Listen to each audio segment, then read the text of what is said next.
Assalamualaikum warahmatullahi wabarakatuh. Selamat pagi, salam semangat pagi buat teman-teman sekalian. Selamat datang di webinar series episode 01, Business Growth Hacking in Pandemic. Sebuah rangkaian webinar gratis yang diselenggarakan oleh komunitas ketik atau kolaborasi entrepreneur teknik. Ya, perkenalkan nama saya Zafitra Emiral. Insya Allah saya akan menjadi moderator dalam kegiatan webinar kali ini. Nah, ketik itu apa sih? Gitu ya. Ketik adalah sebuah komunitas terbuka yang beritikat baik untuk menyediakan platform berkolaborasi, sharing, dan belajar bersama bagi entrepreneur.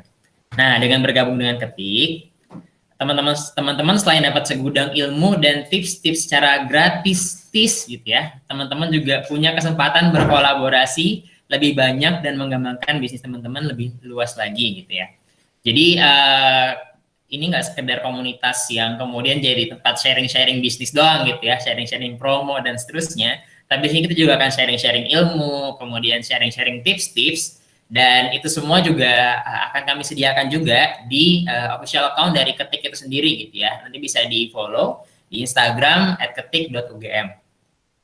Nah, di kolaborasi ini juga kita bisa punya kesempatan untuk kolaborasi lebih luas, lebih jauh lagi, dan kemudian disitulah kita bisa menemukan gitu ya kesempatan-kesempatan untuk bisa mengembangkan bisnis-bisnis kita gitu ya. Entah nanti kita kolaborasi dengan si A, si B gitu ya, dan buat bisnis kita jauh lebih berkembang dari sebelumnya dan bisa jauh lebih memberikan manfaat dari sebelumnya. Nah, buat teman-teman peserta webinar series episode 1 ini, teman-teman akan dikirimkan link form pendaftarannya, sehingga tinggal diisi aja, gampang banget. Jadi tinggal diisi aja gitu ya, udah dikasih link form pendaftarannya. Buat yang mau ngajak teman-temannya untuk bergabung, silahkan akses form pendaftarannya di pamer.bio/ketik, atau klik link di bio Instagramnya Ketik UGM, di ketik.ugm. Nah, kegiatan ini diadakan bekerjasama dengan Pamer Bio, sebuah bio link untuk upgrade Instagram kamu dalam 5 menit saja. Nah, kalau untuk lebih lanjut infonya mengenai Pamer Bio, nanti bisa klik di Pamer Bio/ZafitраM. Oke, gitu mengenai kegiatan webinar series episode ini. Nah, webinar series ini seperti di judulnya webinar series, artinya ini nggak cuma webinar series satu-satunya gitu ya. Nanti ke depan akan ada beberapa webinar-webinar series lainnya yang insya Allah gratis juga. Nah, teman-teman silahkan join gitu ya di webinar-webinar series episode selanjutnya dengan tema-tema yang insya Allah juga bisa membantu teman-teman dalam berbisnis gitu ya, atau mungkin nanti kita bisa banyak sharing-sharing ilmu-ilmu lainnya. Ya intinya kita ingin mengembangkan entrepreneur gitu ya di kalangan anak-anak muda. Oke, sebelum kita mulai webinar series episode ini, aku mau bacain dulu nih do's and don'ts-nya apa aja sih. Nah, yang pertama, peserta diwajibkan mematikan mikrofon dan diimbau mematikan video untuk kondusivitas dari webinar itu sendiri. Nah, yang kedua, dalam rangka bertanya gitu ya, nanti akan ada sesi diskusi dan tanya jawab. Peserta dipersilakan mengetik pertanyaan di kolom chat dengan format nama underscore pertanyaannya apa gitu ya, supaya kenal butuh nama biar kita manggilnya enak gitu ya, enggak Mbak, Mas gitu ya, tapi ada namanya biar enak, biar saling kenal juga gitu kan kita. Nah, kemudian apabila hendak melakukan diskusi gitu ya, kalau misalkan teman-teman butuh ada kesempatan diskusi, silakan menyalakan mikrofon gitu ya, tapi hanya setelah diizinkan oleh moderator saja gitu ya. Jadi kalau misalkan nanti saya sebagai moderator mengizinkan untuk menyalakan mikrofon, nanti silakan dinyalakan untuk diskusi. Nah, kemudian yang ketiga, untuk mendapatkan file materi, video rekaman, dan e-certificate gitu ya, peserta dipersilakan mengisi feedback kegiatan webinar yang linknya akan dibersihkan di akhir kegiatan. Jadi teman-teman berkesempatan untuk bisa mendapatkan file materi dari pemateri nanti, kemudian video rekaman ini dan e-certificate-nya gitu ya, nanti teman-teman bisa dapatkan. Nah, diharapkan untuk tidak keluar dulu di akhir webinar karena kita akan ada foto bersama seperti itu. Begitu. Nah, terus ingetin juga buat teman-teman yang belum follow akun Instagramnya webinar Ketik UGM, nanti silahkan di follow di ketik.ugm. Nah, di situ teman-teman bisa mendapatkan banyak tips-tips dan materi-materi menarik terkait entrepreneur. Seperti itu. Oke. Nah, kita mau bahas apa sih hari ini gitu ya? Oke, ini ada pembahasan menarik sebenarnya, yaitu mengenai growth hacking gitu ya. Nah, kita berangkat dari data dari Menteri Koperasi dan UMKM yang menyatakan akibat dari pandemi Corona COVID-19 ada 47% UMKM yang bangkrut per bulan Mei lalu. Dan turunnya pendapatan harian secara signifikan sebanyak 26% di industri F&B, food and beverage, dan 32% per outlet di industri retail. Jadi ada penurunan di pendapatan per harinya. Nah, hasil riset tim ketik berlabuh pada pendapat seorang pengamat konsumen, yaitu Yusuf Hadi, yang berpendapat bahwa adanya perubahan perilaku konsumen ini nih yang membuat penurunan dari pendapatan harian secara signifikan, bahkan 47% UMKM bangkrut tadi gitu ya. Nah, Yusuf Hadi mengatakan seperti itu. Apa sih perilaku konsumen yang berubah gitu ya? Ada banyaknya online shopping. Faktanya gitu ya, dalam 10 tahun terakhir jumlah pengiriman barang itu sudah terlampaui jumlahnya selama 8 pekan pandemi COVID-19 doang. Itu data dari McKinsey & Company. Kemudian ada concern konsumen pada kebersihan dan kesehatan, kemudian juga terhadap penghematan biaya juga concern, sehingga ada perubahan perilaku di situ. Nah, mungkin nanti lebih banyak juga akan disampaikan juga sama sama pembicara gitu ya. Nah, mungkin teman-teman juga merasakan hal yang serupa gitu ya, ketika bisnis jadi lesu, demand yang turun, serta supply produk teman-teman yang melemah. Nah, tenang aja teman-teman nggak sendirian gitu ya. Hal seperti itu memang lumrah terjadi ketika pandemi. Nah, ini menariknya. Akan tapi salah satu startup di bidang teknologi pendidikan bukannya ikut merosot, malah meroket di kala pandemi seperti ini. Nah, ini menariknya gitu ya. Nah, siapa itu gitu ya? Startup teknologi ini yaitu Widya Edu gitu. Mereka berhasil achieve 10.000 user hanya dalam 1 bulan saja. Wah, ini apa nih yang kira-kira dilakukan sama Widya Edu nih? Kira-kira apa hal-hal gitu ya, hacking-hacking tertentu apa yang dilakukan oleh Widya Edu? Kok bisa malah meroket di saat yang lain malah merosot seperti itu? Nah, karena menarik banget gitu ya, alhamdulillah sudah hadir di tengah-tengah kita gitu ya. Langsung CEO dari Widya Edu sendiri gitu. Nah, nggak cuma di Widya Edu, teman-teman sekalian, beliau juga merupakan General Manager and Manager of Business Development dari Amikom Business Park Incubator gitu ya, pada tahun Oktober 2012 sampai Juni 2020. Kemudian founder and CEO GoFood dan Bagi Piring sampai April 2020 kemarin. Kemudian SDY Labs menjadi program direktor sampai Juni 2020. Kemudian juga part-time lecturer at Entrepreneurship Department di Universitas Amikom Yogyakarta. Kemudian juga menjadi Badan Ekonomi Kreatif Indonesia for Pre-Startup Mentor gitu ya. Juga jadi mentor di Backcraft dan menjadi Digital Innovation Consultant di Credeva, dan beliau merupakan lulusan dari Universitas Gadjah Mada jurusan Teknik Industri. Nah, buat teman-teman yang dari teknik, nah ini ada seniornya nih gitu ya. Alhamdulillah bersedia untuk bersama-sama bisa sharing sama kita. Nah, tanpa berlama-lama lagi, kalau gitu langsung aja saya persilahkan kepada pembicara kita, Mas Fatin Noval Nur Islam. Kepada Mas Fatin Noval dipersilahkan.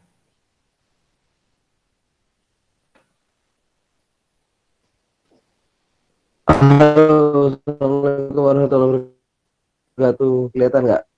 Kedengeran lancar? Lancar, Mas. Silakan, ya. Lancar ya, Ya. Mas Emir? Oke. Saya BTW saya pakai baju supersonik nih. Waduh, ini mengenang masa-masa Mantap. teknik Betul-betul. ini. Ya, terima kasih. Terima kasih ketik UGM. Saya jadi bisa kembali ke teknik ya. Meskipun ini acara untuk umum ya, tapi saya salut banget ini teman-teman alumni, alumni bukan sih ini? Atau Ada teman-teman yang udah mahasiswa teknik alumni, masih ikut juga di ketik. masih ada yang Oh gitu, mahasiswa juga, siap. Mas. Ya, teman-teman teknik lah ya. Ya. Siap, siap. Terima kasih nih. Salut saya. Akhirnya ada komunitas semacam ini di teknik ya. Itu sih masih jalan nggak? EEC masih jalan nggak? EC masih, cuman mungkin belum lancar gitu, Mas, perjalanannya. Oh gitu. Ya, nah, semoga semoga ketik UGM jadi solusi ya. Ya, amin. Bismillah, siap. Mantap, mantap. Ya, jangan lupa follow teman-teman. Ini infonya kayaknya menarik-menarik nih di ketik UGM. Oke deh. Kalau gitu saya langsung ke materi ya. Tadi sudah dikenalkan dengan Mas Emir. Terima kasih. Jadi saya Naufal. panggil aja Noval ya. Kalau Fatin nama depan saya itu entah kenapa orang seringkali salah mengira gitu. Dikira saya perempuan, dikira saya penyanyi gitu. Bahkan ojek online berapa kali juga salah tuh manggil Mbak posisi di mana gitu. Padahal saya mas-mas itu. Jadi sudahlah saya panggil Noval aja ya. Jadi sekarang saya fokus di Widya Edu itu atau nama PT-nya PT Widya Kreasi Kebaik, Widya Kreasi Bangsa, sorry. Uh, yang lainnya sudah resign, jadi kayak startup sebelumnya atau pekerjaan sebelumnya saya sudah resign semua karena emang fokus di sini ya, karena permintaan investornya harus fokus gitu. Yang lainnya harus keluar.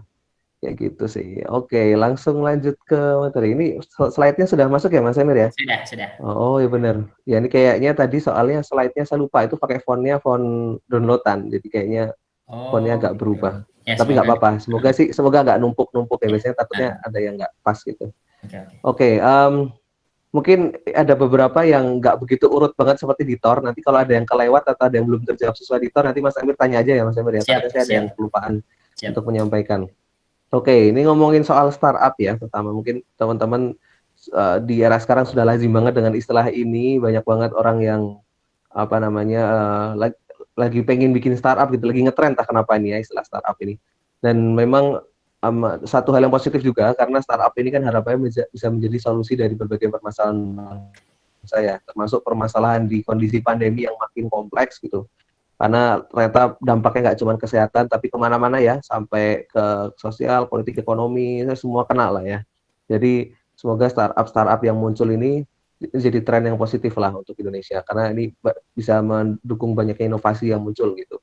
Nah, startup ini identik dengan growth, teman-teman ya. Jadi kalau kita ngomongin startup itu ciri khasnya itu growth gitu. Kalau orang misalkan sering nanya apa sih Mas bedanya startup sama bisnis biasanya gitu, bisnis konvensional ataupun UMKM, titik tekannya ada di growth sebenarnya. Jadi kalau kita melihat misalkan apa ya bisnis bakso gitu, sebenarnya secara bahasa startup karena dianggap sebagai satu hal yang dirintis gitu ya, usaha rintisan ya sebenarnya itu startup juga secara bahasa yang bikin bakso kan merintis usaha bakso gitu. Tapi apa ya, kenapa kok kemudian orang jualan bakso orang nggak nyebut itu sebagai startup gitu, karena sebenarnya di sisi growth-nya, kalau misalkan baksonya itu bisa growth cepat ya bisa jadi itu jadi sebuah startup. Jadi contoh misalkan kalau biasanya itu orang jualan bakso itu kalau mau buka banyak cabang dia harus punya modal lebih besar lagi, harus perlu waktu yang lebih lama lagi untuk bisa buka puluhan ratusan cabang di berbagai daerah gitu. Nah dengan kalau modelnya startup nanti harapannya tuh justru itu lebih cepat dan lebih apa ya lebih singkat waktunya gitu untuk bisa growth secepat itu.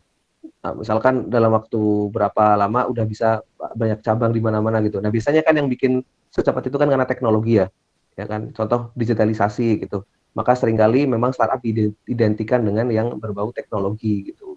Nah makanya mungkin teman-teman tahu Tokopedia, Bukalapak, Shopee itu kan dia kan sebenarnya mirip kayak mall ya, tapi dia apa bisa lebih cepat tuh growth-nya tuh. Kalau misalkan mall biasa udah nyari tempat yang strategis sudah mahal gitu kan. Terus bangunannya juga mahal berapa triliun mungkin itu. Nah, kalau rukonya udah penuh dia harus bangun lagi gitu. Mau buka cabang dia modelnya juga besar lagi. Nah, sedangkan e-commerce yang biasanya ada sekarang dia mau jutaan orang jualan dan beli di situ nggak masalah gitu. Bahkan cepat banget sekarang dalam waktu yang sangat pendek sudah bisa besar banget gitu. Itu ciri khasnya begitu. Maka growth ini jadi penting nih teman-teman ya. Apa namanya yang mau ke startup ya karena justru titik tekannya ada di sini nih ciri khasnya startup ini di growth-nya kayak gitu. Oke, next lagi. Nah, ada satu istilah yang kemudian jadi muncul ya yang mulai populer di mungkin sekitar 10 tahun belakangan ya, the growth hacking ya. Ini sebenarnya yang mempopulerkan pertama kali ada ini Pak Sin Ellis ini. Jadi beliau dari Amerika yang kemudian mungkin teman-teman bisa siapa tahu baca bukunya dan sekarang sudah banyak banget sih pengembangan dari growth hacking ini. Mungkin banyak sekali referensi-referensi yang lain. Nah, di sini ini orang yang mungkin pertama kali mempopulerkan ya tentang istilah growth hacking ini. Next, Mas Alice, Mas Emir di next. Oke, sip. Nah, Yasin Alice ini mengatakan bahwa growth hacking itu lagi-lagi fokusnya ada di user growth-nya gitu. Jadi memang ini jadi satu cara untuk apa ya hack itu kan apa ya mengakali ya. Jadi mengakali growth gitu. Jadi misalkan kita ngehack apa gitu kan kita seakan-akan lagi mengakali apa. Misalkan life hack juga ada kan life hack. Misalkan pakai botol bekas jadi apa gitu. Jadi pakai hal yang sesederhana mungkin untuk pakai resource yang seminimal mungkin untuk mencapai satu hal yang besar gitu. Nah, sama ini kita menghack gitu ya, merekayasa melakukan satu hal dengan riset sederhana untuk meningkatkan growth kita gitu. Gampangnya begitu. Next lagi. Ini mungkin definisinya agak lebih panjang ya. Jadi ini eksperimen cepat untuk melibatkan yang melibatkan jalur-jalur marketing, pengembangan produk, segmentasi penjualan dan unsur-unsur bisnis lain untuk menemukan cara menumbuhkan produk yang paling efisien. Jadi dalam waktu singkat, dalam resource yang minim gitu kita bisa mencapai growth yang tinggi. Jadi akhirnya growth hacking ini jadi uh, sarannya begitu ya. Next lagi. Bahkan kalau mungkin kata Mas Rangga ini ya, sebenarnya lebih di mindset ini ya.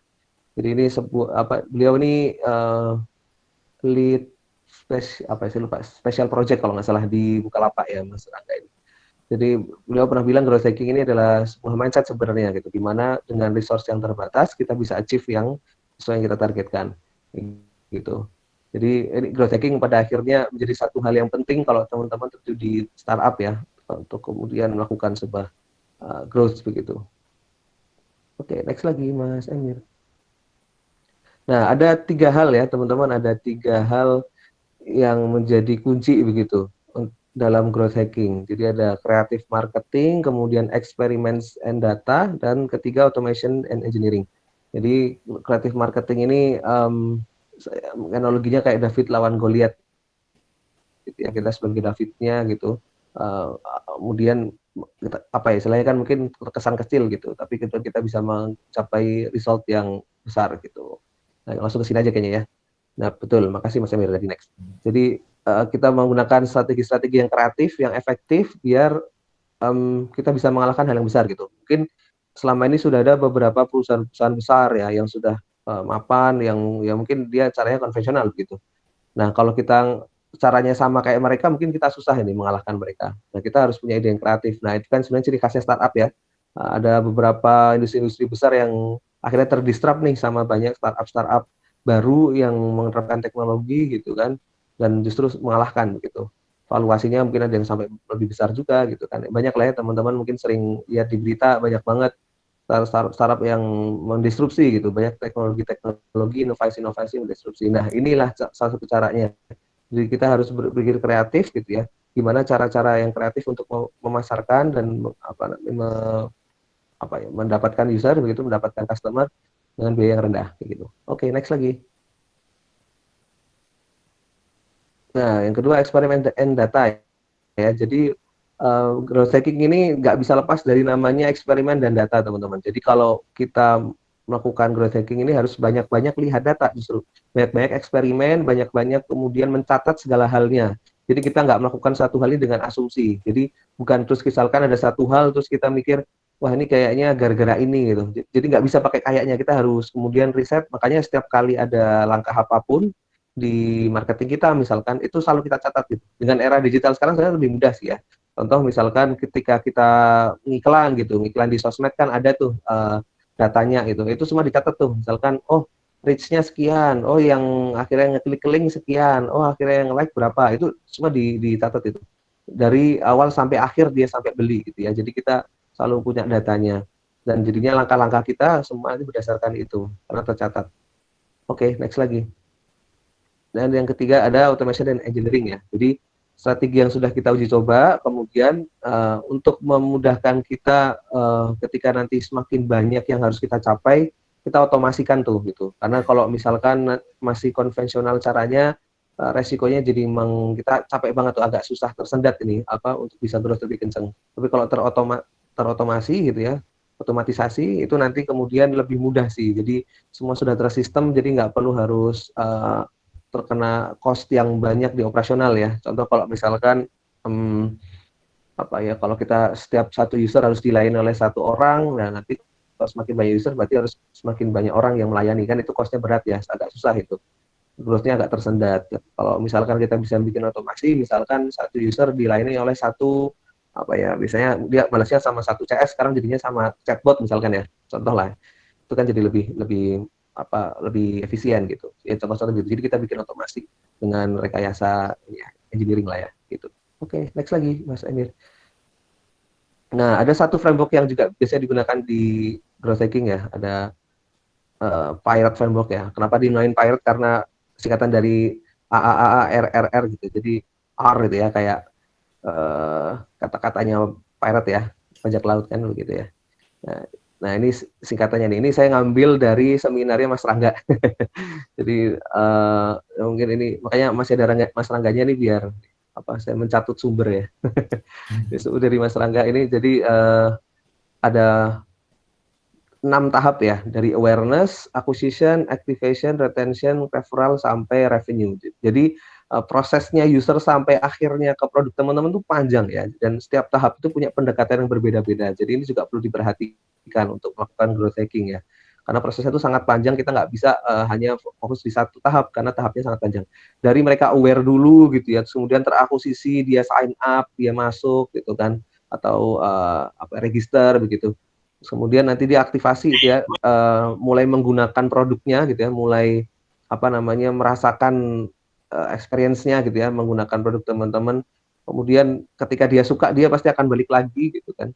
Atau dia merasa butuh, dia balik lagi. Terus dia emang beneran suka sampai akhirnya dia pengen share ke teman-temannya, entah share di story, share di WA gitu. Karena dia emang merasa sangat sangat terbantu atau punya wow experience gitu. Dan sampai dia membayar gitu. Ini kalau produknya software biasanya kan mungkin ada freemium dulu baru di akhir bayar gitu ya. Tapi ini sebenarnya soal retention sama revenue bisa dibalik-balik nih teman-teman. Jadi setelah activation bisa jadi revenue dulu baru retention, atau retention dulu baru revenue juga bisa. Nih sebenarnya Mas, ini hal yang ini masih bisa diotak-atik tergantung kondisi bisnisnya teman-teman. Kayak gitu. Next lagi.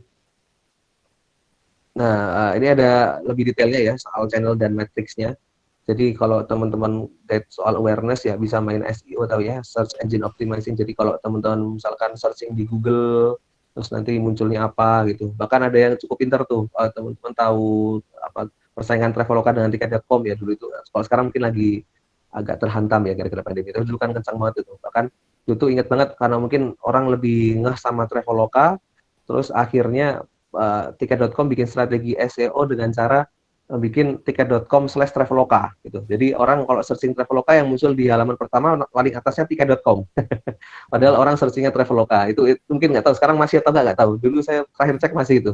Jadi coba teman-teman searching di Google, kalau udah beda berarti udah nggak lagi. Searching di Google, coba ketik Traveloka yang muncul tiket.com lah di paling atas. Gitu. Jadi itu salah satu strategi SEO juga ya. Kalau misalkan teman-teman searching soal sewa mobil di Jogja gitu, itu kan SEO ya. Jadi gimana biar muncul di halaman pertama. Banyak strateginya sebenarnya lebih detailnya ya. Dompleng di blog yang sudah rame juga bisa, atau macam-macam lah optimasi. Memang ini agak berdarah-darah sih untuk optimalin. Tapi nggak apa-apa, bisa sambil belajar. Atau bisa hal yang lain juga ya, bisa lewat sosmed, macam-macam lah. Terus mulai akuisisi ya, mereka mulai masuk ke produk teman-teman, bisa masuk landing page. Landing page itu kayak brosur tapi website tuh ya. Jadi cuma satu halaman doang, itu sebenarnya nggak apa-apa. Itu jadi kayak tampilan awal buat produk teman-teman lewat website. Jadi belum tentu websitenya sudah sangat advance yang bisa diklik macam-macam, hanya sebagai satu brosur aja itu juga bisa jadi sarana tuh, nanti tinggal register gitu ya untuk dapat datanya. Nah, ini akuisisi bisa masuk di situ sebenarnya, atau bisa macam-macam, teman-teman tergantung produknya ya, untuk menganggap bahwa itu sudah terakuisisi begitu sebagai user. Biasanya sih register sih. Kemudian mulai activation ya, dia mulai menggunakan, maka UX atau user experience jadi penting di sini. Produknya jadi penting, harus mudah digunakan, nggak lemot misalkan, atau tidak bingungin gitu ya, usability-nya bagus. Itu di situ perannya di sini nih. Teman-teman bisa lihat time span-nya di kanan nanti ada metriknya ya. Bisa dilihat apakah dia lama nggak menggunakan platformnya gitu. Oh, dia cuma buka 1-2 detik gitu. Berarti kurang memuaskan. Kalau dia gunain lama gitu, tuh bisa jadi ini emang bagus. Dan itu cuma dicek tuh halaman mana yang paling banyak dibuka misalkan, paling banyak diklik juga bisa dicek. Gitu sih. Terus retention ya. Nah, ini bisa diakali dengan email marketing gitu ya. Terus mungkin ada personalized promo misalkan, karena kamu sudah menggunakan 5 kali maka kamu dapat apa gitu. Jadi bisa di engage terus lah customer-nya. Jadi nggak dibiarin aja tapi di engage terus. Entah di WA, kalau WA mungkin terlalu ganggu ya, kadang kan ada orang yang nggak begitu suka, misalkan bisa pakai email. Tapi biasanya efektifnya WA sebenarnya sih ya kalau mau ini. Bahkan ada beberapa marketingnya properti itu saya pernah bercerita, dia tuh sampai seminggu harus ganti 3 sampai 5 kali nomor WA karena sering diblok sama customer-nya. Ya, tapi ini cukup menarik sih. Karena kita kemarin juga pas lakukan growth hacking juga pakai WA juga sebenarnya. Atau bisa macam-macam sih untuk engage dengan customer-nya biar dia akhirnya mau pakai lagi. Siapa tahu ada yang kurang gitu kan, kita bisa dengarkan aspirasi dari customer kita. Kayak gitu. Terus referral ya, dia mau menceritakan ke teman-teman yang lain gitu. Bisa jadi kita bikin referral fitur juga nggak apa-apa. Jadi kayak misalkan contoh kayak ini ya, Inspigo kalau teman-teman tahu ya. Jadi dulu itu sebelum pandemi itu kan dia gratis untuk beberapa hari. Terus kalau mau gratis lagi dia harus share kode referral dia ke temannya buat dapat gratis lagi gitu. Jadi temannya bisa dapat gratis, terus dia juga bisa nambah masa gratisnya. Gitu. Jadi win-win lah ya. Dan Winsvigo juga bisa dapat makin banyak user tuh dengan cara referral kayak gitu. Kalau bisa testimoni juga bisa, macam-macam lah. Bisa dibikin viral gitu ya, entah bikin kontroversi apa. Ya macam-macam lah. Terus terakhir revenue ya ini dilihat dari ketika user sudah akhirnya bayar gitu, membayar produk kita. Lagi-lagi nih soal revenue sama retention bisa dibalik-balik ya urutannya kayak gitu. Itu ada beberapa matriks yang bisa dilihat lah. Dan kalau satu-satu kayaknya terlalu banyak kan. Itu sebenarnya banyak kok di Google teman-teman. Bisa dicek, itu istilah yang cukup lazim dan harusnya sih banyak ditemukan di Google. Gitu ya. Sorry ini banyak banget soalnya matriksnya. Next lagi, Mas Emir. Nah, setiap kali prosesnya tadi ya, seperti yang saya sampaikan itu semua dicek ya, selalu dipantau gitu hasilnya gimana. Misalkan dari awareness ada berapa gitu, ada puluhan ribu gitu misalkan. Nah, terus masuk ke acquisition kok berkurang jauh misalkan, oh berarti ada yang nggak beres nih gitu, bisa dicek gitu. Jadi semua dicek di situ. Bahkan ini bisa jadi sebuah referensi juga nih. Jadi kalau misalkan kita target ada 100 orang yang akhirnya bayar ke platform kita gitu ya, dapat omset sekian gitu misalnya kita, berarti kita harus target awareness yang didapat tuh sekian juta misalkan. Itu kan harus kelihatan karena semakin mendekati ke bawah itu kan semakin berkurang tuh jumlah usernya, jumlah orangnya. Nah, maka kita kalau mau targetnya revenue-nya atau pendapatan kita tinggi, ya kita berarti nyari awareness-nya juga harus lebih tinggi lagi gitu. Ya, misalkan kita target 1000 user ya berarti kita marketingnya harus bisa dapat awareness sampai berapa ratus ribu misalnya. Itu perlu dipikirkan. Nah, kita cek tuh nanti setiap kali masuk ke tahap-tahap berikutnya gimana hasilnya gitu. Oh kok ada satu tahap di mana nih conversionnya kok rendah banget gitu ya. Misalkan dari 10.000 cuma 100 nih misalnya atau cuma 10 gitu. Oh dikit banget. Akhirnya kita coba cek di situ masalahnya di mana. Dan kita cek satu-satu lebih detail lagi tuh user flow-nya. Jadi kita melihat harus lebih detail gitu. Oh pas dia ngeklik ini gimana, klik ini gimana, itu perlu dicek. Jadi jangan-jangan tampilannya bingungin gitu. Terus dia ketika mencet ini terus nggak lanjut ke halaman berikutnya karena dia nggak tahu kalau harus mencet itu dan sebagainya, itu dicek semuanya. Next lagi. Nah, sekarang kita ini ya ngasih contoh nih beberapa strategi growth hacking yang pernah dilakukan. Next lagi, contoh yang dilakukan oleh Facebook ya. Jadi Facebook juga dulu melakukan growth hacking. Nah, ketika dulu di awal, mungkin teman-teman salah satu penggunanya juga, jadi ada fitur tag ya, yang sekarang juga sudah sangat lazim digunakan di berbagai sosmed yang lain. Jadi fitur tag ini ternyata efektif sekali gitu, karena mendorong teman-temannya atau user lain untuk ini ikutan gitu. Jadi bahkan ada email notifikasinya dulu tuh kalau mereka di tag, aku di tag loh, apa nih? Kita kan kalau sosmed juga gitu kan, sekalinya di tag sama teman tuh penasaran apa nih gitu, cepat-cepat dibuka gitu. Nah, ini yang ternyata berhasil dilakukan sama Facebook, akhirnya jadinya makin banyak tuh penggunanya, makin banyak, sekarang jadi gede banget ya Facebook ini gitu. Bahkan di beberapa negara lain tuh kayak contoh di Myanmar apa ya, itu orang-orang nggak tahu internet, taunya Facebook gitu. Jadi internet mereka nggak tahu, tapi kalau Facebook mereka tahu. Jadi saking besarnya nih Facebook nih. Gitu. Oke, next lagi. Contohnya lagi ada Gmail ya. Gmail juga di awal-awal melakukan growth hacking tuh. Nah, karena dulu ada invite only system. Jadi yang bisa pakai itu hanya yang diundang gitu. Nah, makanya waduh, kalau aku nggak diundang nggak dapat. Jadi ada rasa takut ketinggalan gitu. Jadi mereka pengen bisa ikut juga, itu kan FOMO ya. Dulu zaman-zaman saya SMP apa SMA juga ada sosmed baru nih gitu. Wah, aku masa Cooper nih gitu ya. Aku ikutan dong bikin sosmed itu gitu. Jadi dia berhasil mengangkat soal itu. Dan karena ini juga invite by system gitu ya. Jadinya jadi ada referral tersendiri sebenarnya ini dengan bikin dia. Karena dia invite orang lain. Jadi ini cukup efektif juga ternyata caranya Gmail ini untuk membuat orang jadi berbondong-bondong untuk mendaftar. Kayak gitu. Next lagi. Ada Dropbox ya, Dropbox juga menarik, dia menggunakan gamification ya atau gamifikasi gitu. Ini gamification juga sering digunakan di di growth hacking ya, karena orang jadi tertantang gitu, seneng kan kalau main game itu kan tertantang ngelesain berbagai level gitu, dapetin apa. Nah itu dilakukan juga sama Dropbox. Jadi untuk mendapatkan storage gratis, dia ada tantangan-tantangan yang harus dilakukan dulu. Jadi ini ternyata cukup efektif untuk dorong pengguna Dropbox ya, jadi semakin banyak kayak gitu. Next lagi. Atau ada juga Facebook. Oh, udah. Ini sorry salah belum diganti. Airbnb itu harusnya. Ya, Airbnb, tahu Airbnb ya? Ini kayak Airy Rooms, kayak Oyo. Ya, ini main kamar ya. Ini BNB ini dari kata bed and breakfast ya. Jadi, awal mulanya dari Amerika ini ya. Jadi dia dia nyewa fotografer, dia dompleng nih sebenarnya, ini dompleng sebuah situs iklan baris yang trafiknya udah tinggi. Jadi ini juga salah satu cara juga nih ikut dari sebuah platform yang sudah banyak gitu. Terus kemudian dia nyewa fotografer juga untuk bisa dapat apa namanya gambar yang bagus, kamera yang bagus gitu. Nah akhirnya jadi contoh juga nih buat yang lain. Jadi wah kalau mau laris juga di Airbnb, roomku harus difoto dengan bagus. Jadi dia tanpa harus memaksa usernya untuk pakai foto bagus itu biar makin banyak yang tertarik pakai Airbnb, sudah otomatis terdorong karena saya dikasih contoh sama Airbnb. Jadi dia cukup bayar sedikit fotografer tapi seterusnya fotonya bagus-bagus semua. Jadi itu mendorong juga buat user lain akhirnya tertarik untuk Airbnb karena gambarnya bagus. Begitu. Next lagi. Nah, untuk Indonesia sendiri ada tiket.com ya, saya pernah ikut seminarnya Natali ya, salah satu co-foundernya, dia cerita soal growth hackingnya tiket.com. Saya agak lupa detailnya, cuman intinya yang saya ingat pas itu ada giveaway. Ini giveaway itu juga sering banget dipakai buat strategi growth hacking. Jadi bikin satu giveaway di mana nanti ada syarat-syaratnya gitu kan. Nah, biasanya bisa bisa jadi untung tuh kalau giveaway-nya berhasil tuh, kalau menarik gitu ya.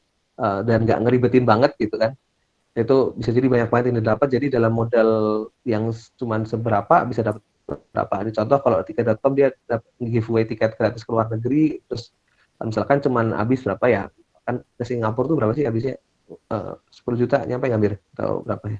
Nggak nyampe, Mas. Nyampe ya, misalkan mungkin cuma 5 juta misalkan ya. Iya, Tiket gratis 5 juta, ternyata terus yang daftar tuh banyak gitu, misalkan sampai 50 apa ya, sampai 5.000 aja itu, sampai 5.000 aja itu berarti per user dia cuma kena 5 juta bagi 5.000, Rp1.000 doang gitu. Jadi murah banget. Nah, contohnya kayak gitu. Beberapa hal yang lain lah mungkin bisa dilakukan juga. Next. Nah, sekarang saya cerita yang terjadi di Widya Edu. Jadi biar saya nggak cuma teori doang gitu ya, ada contoh gitu. Nah, itu juga kita baru mulai bulan Juni sebenarnya, dan alhamdulillah dalam waktu sebulan dapat 10.000 ya. Jadi kalau kita hitung-hitung dari biaya market yang dikeluarin cuma sekitar 10 juta, berarti satu user cuma Rp1.000 nih kita dapatnya. Kayak gitu. Next lagi. Nah, sebenarnya ini sebuah hikmah pandemi ya.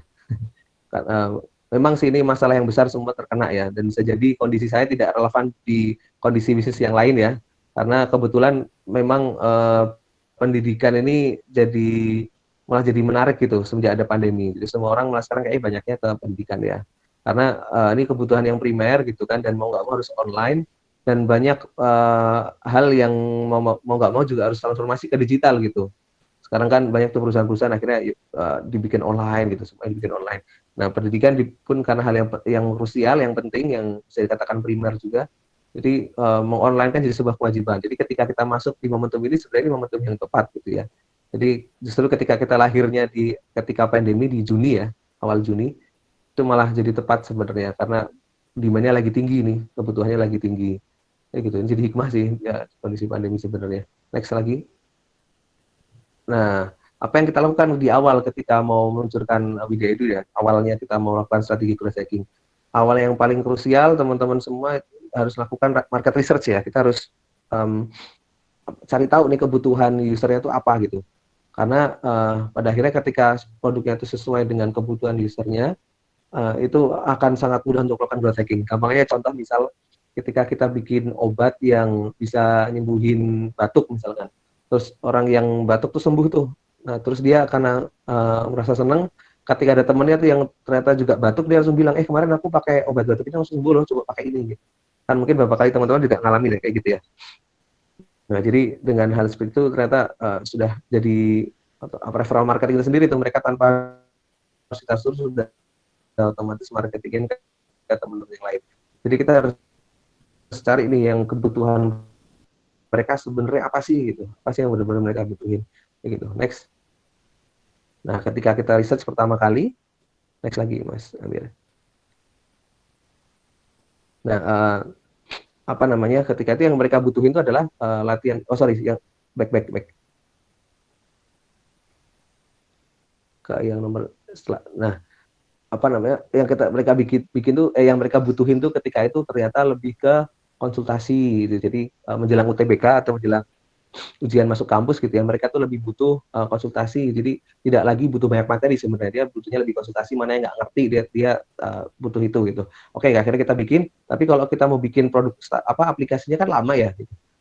Bisa jadi UTBK-nya udah selesai baru kita jadi ini aplikasinya kan. Nah, akhirnya kita mikir nih, value kita apa sih? Value kita kan bisa membantu melayani siswa untuk berkonsultasi, latihan dan sebagainya kan, untuk nyiapin UTBK gitu.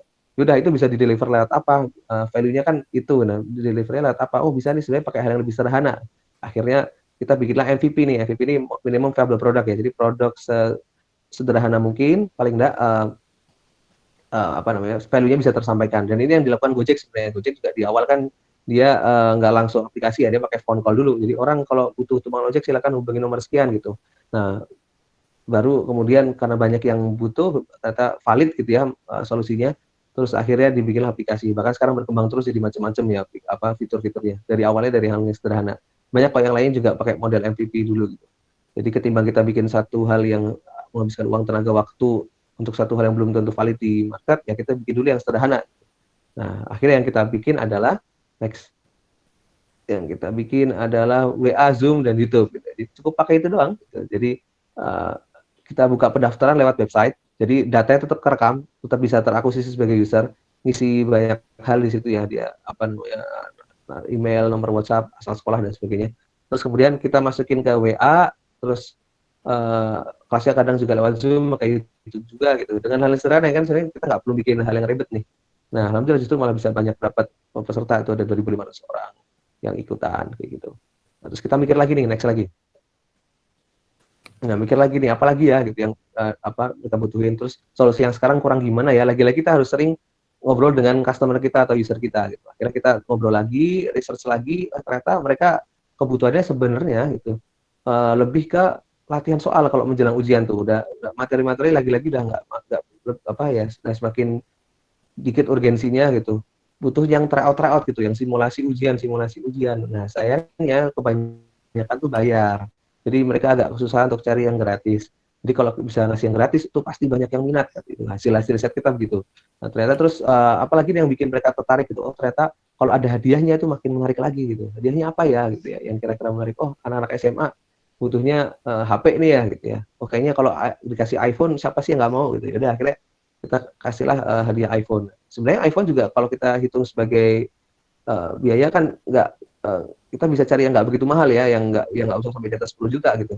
Ini cuman modalnya itu untuk beli hadiah itu cuman berapa ya? Cuma nggak nyampe 8 pas Pak ya, saya lupa. Jadi nggak banyak untuk beli 3 HP. Jadi meskipun iPhone tapi kan kita bisa ambil iPhone yang murah aja gitu kan. Nah, jadi kita bikin hadiah iPhone itu tryout gratis. Terus latihan soal kan di situ. Nah, kita kasih lagi nih plus bimbingan belajar yang sebelumnya itu yang lewat WA itu kita juga kasih juga. Jadi ada bonusnya gitu. Nah, di sini kita mikir lagi, sebenarnya kita kalau mau bikin TO kan berarti kita harus punya sistem tryout nih. Kalau bikin lama juga nih. Akhirnya kita ini aja kerjasama gitu. Kita kerjasama sama penyedia TO gitu, namanya Zeniora. Nah, dengan kerjasama ini sebenarnya membantu kita karena sebenarnya yang si Zeniora ini sudah punya basis massa yang besar, followersnya udah 100 berapa ribu gitu di sosmed. Jadi kita yang masih baru banget, yang masih unyu-unyu gitu ya, followersnya masih dari nol, nggak beli lagi kita kan. Nah, terbantu banget. Nah, jadi terangkat. Kita kerja sama. Bahkan kita biasanya tuh kalau Zeniora mau kerja sama orang, kita harus bayar ke dia gitu. Sedangkan ini bisa gratis karena kita ya pintar-pintarnya negosiasi lah. Jadi hadiah kita yang sediain, nanti usernya kamu datanya juga bisa dapat gitu. Jadi teman bisa lah itu main negosiasi, jadi biar dia dapat benefit selain harus bayar gitu. Nah akhirnya mau, terus kita dapat gratis kerja sama Seniora. Makasih banget nih Seniora ini mau kerja sama kita. Dan akhirnya ngangkatlah kita nih next lagi, banyak usernya gitu. Nah tapi ternyata pas di satu momen user tuh sempat berhenti, agak ini agak turun lumayan gitu. Kita sempat bingung kok bisa ya, di awal oke banget tapi hari berikutnya kok agak turun gitu. Nah kita cek lagi nih user experience-nya. Oh ternyata siswa itu banyak yang daftar terus bingung gitu. Jadi ketika masuk ke website, terus apa kan harus register ya. Nah pas register tuh dia balik lagi ke halaman sebelumnya kalau nggak salah kemarin tuh. Jadi dia nggak ngerti bahwa ternyata harus masuk ke step berikutnya dulu buat buat bisa dapat TO-nya gitu. Nah akhirnya itu kita baru menyadari agak lama tuh sebenarnya, karena kita melihat datanya kok kurang ya. Terus akhirnya kita telepon tuh, sebenarnya kita telepon ke 3 siswa apa ya, kita sampling aja gitu kan, gimana menurut mereka gitu. Ternyata mereka tuh bingung gitu. Nah, akhirnya udah kita evaluasi itu, akhirnya evaluasi segera, ganti user flow-nya di apa step-stepnya jadi lebih mudah gitu. Akhirnya bisa naik lagi gitu. Jadi ternyata growth hacking ini tidak cukup hanya strategi-strategi marketing juga, tapi dari produknya sendiri kita harus ngecek juga gitu. Kalau produknya nggak bagus, mau strategi marketingnya sebagus apapun juga akhirnya mental tuh pas ketika udah nyampe produknya. Jadi produknya juga harus bagus kayak gitu ya. Next lagi. Nah kita juga pakai gamifikasi nih akhirnya biar makin banyak gitu. Nah kita bikinlah poin gitu ya. Jadi di websitenya dia bisa ngecek di bagian user berapa poin yang udah didapetin itu. Syaratnya ketika kalau mau dapat tryout gratis gitu ya, dia harus ngumpulin 10 poin gitu. Kalau nggak mau ngumpulin poin dia bisa bayar. Jadi kita tetap bisa dapat masukan. Kalau nggak mau repot-repot ngumpulin poin bisa bayar gitu. Nah akhirnya kita bikinlah, kebetulan memang tahap awal ini memang kita sepakat di awal untuk nggak banyak ambil untung dulu gitu. Jadi yang nyari sebanyak mungkin user dulu, awareness dulu, baru nanti di momen tertentu baru apa namanya bayar gitu ya. Jadi awalnya emang kita bikin gratis dulu. Nah terus kita bikin gamifikasi ya. Jadi kalau misalkan follow dapat 2 poin, terus kalau apa namanya subscribe YouTube dapat 2 poin gitu kan. Terus kalau ngajak teman dapat 2 poin. Jadi ada dorongan untuk orang-orang, dan ini berhasil nih dengan kode referral ini tuh banyak yang ngomen-ngomen di Instagram, uh, apa namanya ini kode referralku nih gitu. Silakan kalau yang mau dapat poin bisa pakai order referral gue gitu. Jadi mereka secara otomatis sudah marketingin produk kita tuh di komen-komen macam-macam tuh, di komen-komen sosmed, di komen-komen IG kita. Jadi udah secara otomatis mereka pada nge-share gitu. Next. Terus ini ada ini akhirnya kita bisa mencapai ya, akhirnya di sampai 1 bulan 10 juta begitu ya, dengan sorry 10 juta, 10.000 ya, dengan modal dengan biaya marketing 10 juta gitu ya, total biaya marketingnya. Terus itu juga termasuk dapat follow Instagram 4.500 dan YouTube 2.300 subscriber gitu. Jadi kalau dihitung-hitung cuma 1.000 rupiah per user. Kayak gitu sih. Next lagi. Ya, ini kayaknya nggak bisa di play. Jadi next aja lah. Ini sebenarnya video tapi kayaknya videonya agak error tadi. Oh bisa ya? Oh, di laptopku nggak bisa tadi. Itu jadi teman-teman saya pada scroll nungguin kapan 10.000 ini ya. Jadi pas hari-hari terakhir tuh di scroll di scroll sih di refresh gitu, di refresh gitu. Jadi menunggu. Jadi teman-teman memang kita dorong untuk apa mencapai target besar itu bukan sebagai beban tapi sebuah tantangan ya, yang challenging gitu, yang seru gitu. Jadi teman-teman senang nah harapannya. Nah ini akhirnya 10.000 alay banget ya, mohon maaf nih anak-anak. Ya, ya kayak gitu sih. Ini momentum yang fenomenal sih makanya kerekam. Ya udah akhirnya beres lah kita gitu ya, beres dan berhasil. Ini ada satu value kita namanya beres dan berhasil. Jadi apapun yang sudah kita targetkan harus tercapai. Ini jadi sebuah moto juga sih. Ada banyak value-nya, tapi salah satunya nih beres dan berhasil. Kayak gitu. Next lagi. Nah, oh, jadi next ya. Nah, masih ingat ya tadi ya soal 3 hal ini. Jadi ini apa? Tadi kan kita juga melakukan 3 hal tuh di video itu ya. kreatif marketing gitu ya, itu coba cari-cari cara-cara yang kreatif, kita cek data terus tuh usernya gimana, tanggapannya gimana, bottleneck-nya atau error apa bingungnya di mana, kita terus evaluasi dan kita bikin otomasinya gitu. Jadi dengan kode referral tadi di website sudah secara otomatis marketing produk kita, karena dia harus ngajak orang lain buat bisa dapat gratis TO gitu. Jadi dia ada dorongan gitu sih. Next.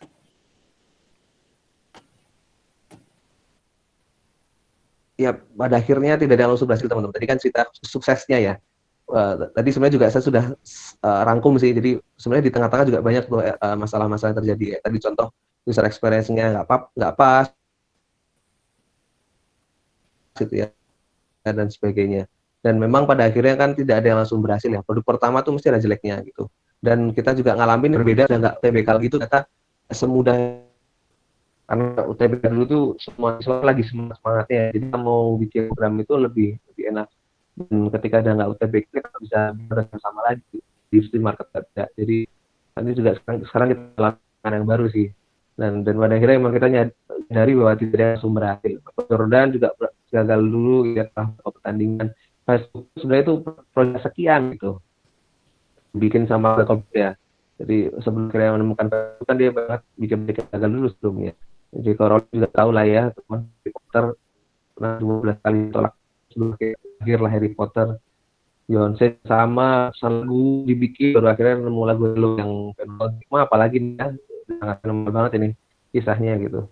Daftar 24 orang yang di top 3 dia doang yang keterima, ditolak sama terus banyak lah akhirnya, tapi tetap berjuang dan berhasil lah dibikin di beberapa besar. Next lagi. Ya, nah gagal terus gimana mas? Sebenarnya bukan terus ketika kita gagal lagi ya, tapi kita gagal, analisis dan dijadikan yang benar seperti apa, baru kita lagi. Next. Ya, fail fast, learn faster ya. Jadi justru bagus ya di awal banyak gagalnya dulu. Ketika kita gagalnya lebih cepat kita tahu mana kita belajar lebih cepat. Next. Ya, dan itu yang dia lakukan ya, Instagram, YouTube, WhatsApp yang harus kita buka juga mengalami kegagalan dulu gitu.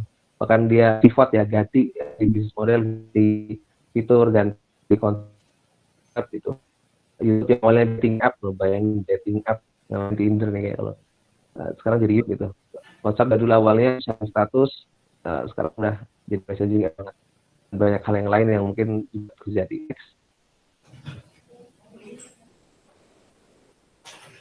Ya, sebenarnya butuh proses ya. Jadi growth hacking ini juga proses yang eksperimental ya di awal saya tahu. Kita harus basic ya, tes yang cara ini nggak kalau nggak kurang pas tidak. Jadi memang ini satu cara yang eksperimental gitu. Bisa kita sekarang juga langsung berhasil gitu. Nah, pada akhirnya yang enak instan cuma Indomie ya. Jadi nggak ada itu yang enak dan instan. Next. Ya, nah akhir nih ya teman-teman, aku khawatir karena bukan kemampuan teman-teman kok yang bikin teman-teman yakin, tapi ya teman-teman jadi mampu. Jadi terus semangat semuanya, semoga ada manfaatnya. Mungkin kalau ada yang kurang-kurang, ada yang belum sesuai, nanti mungkin saya membuat ini lebih sesuai yang mungkin saya jawab. Terima kasih semuanya. Mohon kalau ada kekurangan. Assalamualaikum warahmatullahi wabarakatuh. Waalaikumsalam warahmatullahi wabarakatuh. Ya, makasih banyak Mas Fatin Noval atas materinya. Ini tadi mungkin di akhir-akhir mungkin beberapa kali agak putus-putus, tapi insya Allah cukup jelas sih dari presentasinya. Nah, membuat teman-teman di sini udah ada satu penanya dari Mas Fatur, cuman katanya mau direvisi pertanyaannya Mas ya. Kalau mau direvisi ini saya tanya dulu aja deh, saya udah ada pertanyaan juga nih ke Mas Fatin Noval gitu ya. Nah, nih Mas Fatur katanya mau pakai suara. Boleh Mas, boleh. Silakan boleh. Open mic-nya. Oke, thank you Mas siapa? Mas Fitra, thank you Mas Fitra. Selamat pagi Mas Fatin. Salam kenal sebelumnya, saya Fatur. Mas mau nanya, sebenarnya kan kalau dari saya lihat presentasi Mas, growth hacking ini adalah salah satu metode yang cukup banyak bakar uang ya, sedikit banyak gitu. bakar uang dari segi giveaway ya tadi ya, 10 juta itu. Pun juga saya lihat tim Mas Noval yang juga sudah cukup banyak sebenarnya di awal gitu Mas. Nah, dari channel AAA 3R tadi, proses kemarin dari 10.000 subscribers-nya itu ditarik ke paling akhir ke revenue, itu gimana Mas prosesnya gitu? Dan sekarang sudah 10.000 users, kira-kira dari Mas Fatin sendiri gimana iterasi ke depannya untuk meminimalisir churn rate gitu Mas? Mungkin itu aja. Oke, Mas. Fatur. Ini bukan Fatur yang viralit ya? Oke, Mas Fatur, terima kasih. Pertanyaannya menarik banget. Kalau dibilang bakar uang, mungkin iya, tapi sebenarnya growth hacking ini kan gimana biar bakar uangnya dikit gitu kan sebenarnya. Jadi kalau misalkan kita dapat banyak user, tapi ngabisin berapa M gitu, berapa miliar, ya jadi nggak growth hacking sebenarnya. Jadi growth hacking, misalkan kita ngiklan di TV, misalkan bajak TV, 17 TV, misalkan ya kemarin tuh ada tuh sebuah startup gitu kan. Nah itu kan jadinya sebenarnya bukan growth hacking itu, ketika dia bajak TV banyak banget, karena itu kan biayanya mahal banget. Nah tapi kalau misalkan kita bisa bikin yang efisien gitu ya biayanya, seminimal mungkin kita bisa dapat achievement yang tinggi, nah itu baru growth hacking gitu. Jadi sebenarnya nggak justru growth hacking ini sangat pas ketika modal kita lagi minim gitu, karena kita berpikir kreatif gimana caranya biar tetap mencapai hal yang tinggi, mengalahkan yang besar-besar yang lainnya, tapi dengan resource yang minim kayak gitu sih. Terus kalau dari kita sendiri untuk ini tadi ya, dari semua metrik AR ini, kapan akhirnya revenue ya? Bener ya Mas Fatur ya? Pada akhirnya memang karena fokus kita di awal itu, kan kita sebenarnya kalau bikin sebuah bisnis kita harus menentukan fokusnya kita ya. Jadi di bulan ini fokusnya ngapain, bulan ini fokusnya ngapain gitu. Jadi sebenarnya di bulan pertama fokusnya tim kami memang user acquisition dulu. Jadi bahkan